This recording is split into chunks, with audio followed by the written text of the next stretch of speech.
Le chantier de la future Percé-Clérisseau, un projet de la ville de Nîmes pour aérer le quartier Gambetta, est pour l'instant occupé par les archéologues.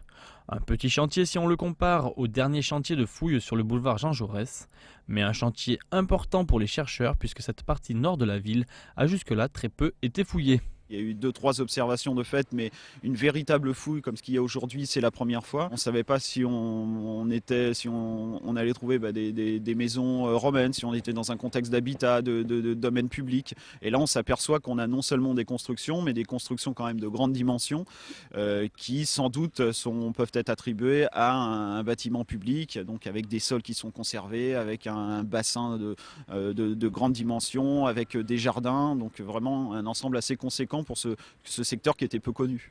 Des découvertes antiques importantes, des mosaïques, des peintures murales, mais une autre époque est également en cours d'étude. C'est une période plus moderne, on va dire médiévale moderne, qui va du XIIIe siècle jusqu'à nos jours, puisqu'on a dans ce quartier de la ville l'installation au XIIIe siècle d'un couvent dominicain sur lequel on avait quelques informations, mais on ne savait pas exactement le localiser dans la ville. On en a retrouvé quelques traces avec notamment des murs de fondation probablement.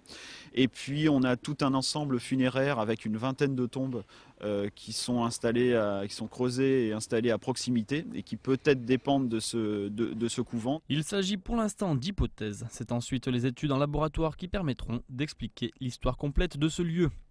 Les fouilles s'achèveront fin janvier et avec les intempéries et les journées qui diminuent, les 25 chercheurs qui interviennent sur ce site sont livrés à une véritable course contre la montre.